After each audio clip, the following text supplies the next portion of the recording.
This video will show you how to remove the blower housing so you can clean it or so you can access where the blower wheel is in case you need to change it. Safety first, so always disconnect electrical power before servicing any electrical appliance. Now this is a Whirlpool, or actually this is a Kenmore dryer, but Whirlpool makes a Kenmore, so they're all about the same. And this is the back of the dryer, and I'm pointing out where the screws are we have to remove the back panel so we can get to where the blower housing is. I'm using a 1/4 inch power tool. You can use socket wrench, but it's usually 1/4 inch on these screws. Just remove all the screws, there's 9 of them, so we can remove the panel. Just a quick note, when we're working on these machines, of course, we've already got the electrical power disconnected, but also be very careful handling the panels and be careful of the edges on the inside around the machine. All these edges and around the panels are very sharp and they will easily cut you, so you want to be very careful when handling them so that you don't wind up having cuts on your hands from them.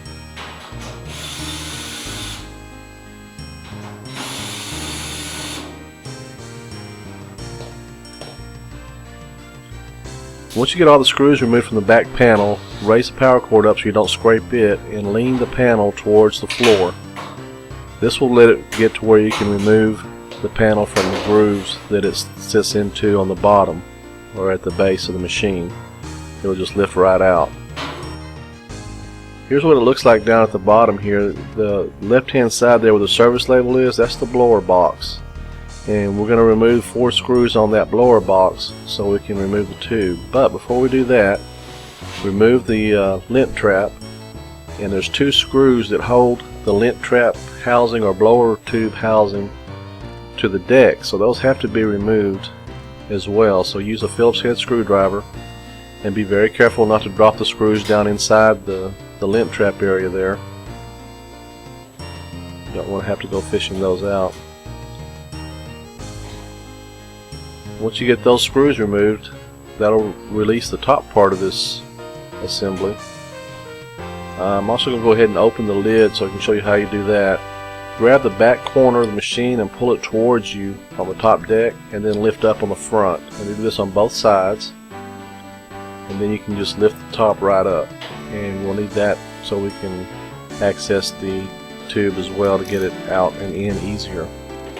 There's 4 screws holding it on to the blower box, so go ahead and use a 1/4 inch again on these. Sometimes they're 5/16 on older models, but most of them are 1/4 inch nowadays. Remove all 4 of them, and once you get this done, we'll be able to pull the tube or the blower housing, lint trap housing, right off the machine there.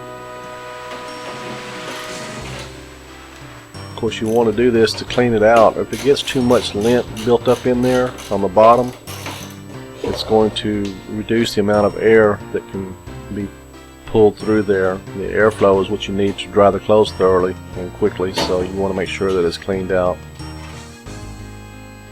This one's already been cleaned out, so when I take it off, you're going to see that it looks pretty clean already. But to take it off, just lift out and then pull down, and you may have to go ahead and tilt the machine forward in order to get it to pull all the way out. Be very careful not to cut yourself again. And once you lift it forward, it just pulls right on out through the opening that it was up there towards the deck. Now you can clean it, and if you're doing this removal so you can get to the blower wheel, you see it there, and you can get to it now as well. To reinstall this, it goes back up in that same area, of course, and there's 2 wires there you need to be wary of, and make sure the wires go above the housing as you're feeding it into the hole there. Those wires go to the door switch, so just kind of make sure that the wires are up and out of the way, and then you can feed it on up in there. And it's kind of tight to get it in there and get it started. You may even have to tilt the machine as well to get it started back in there. You can see my hand reaching through there. I've got the top deck open, like I said, so you'll be able to get in there. Feed it in there and get it situated like it's kind of like it belongs. And Once it's fed into where it goes, you can lift up on it, there we go, and set it in place.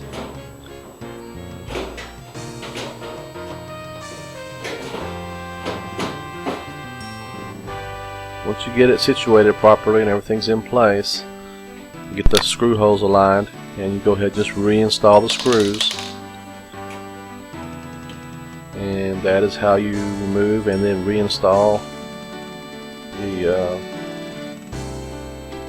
blower box lint trap tube. Get all 4 of these screws in and get them tightened. Make sure you don't over tighten them because they are very easily to strip out on these. Just snug is all you need to do on them.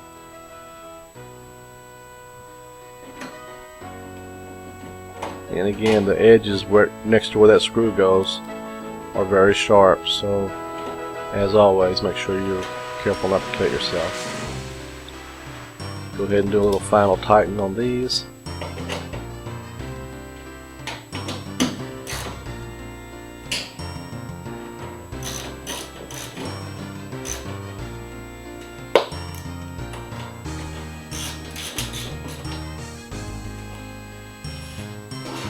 Okay, now I'm going to show you how to reinstall the back panel.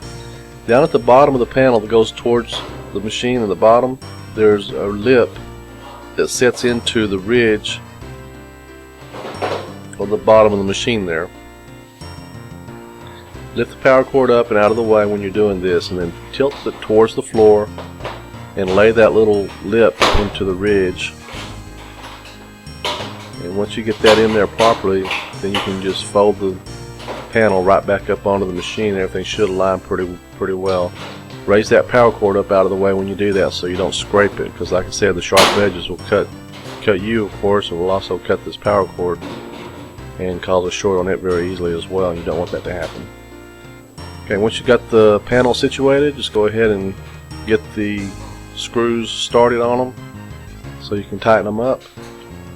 Leave the one out that holds the terminal access plate for last, because you're going to have the terminal access plate put on before you put that last screw on. I'll show you that now. Well, go ahead and tighten the other screws so that everything will stay where it belongs. And again, don't over tighten them, they're very easy to strip out. Now the last screw and the terminal cover plate, just align that little tab with a little slot and then fold it back in place just like it was where it came out from. And then put that last screw through the terminal plate cover and through the back panel into the machine. And then you can tighten it down. Okay, the last thing to do is to reinstall the Phillips screws that were going through the deck into the lint trap tube, and then you're done.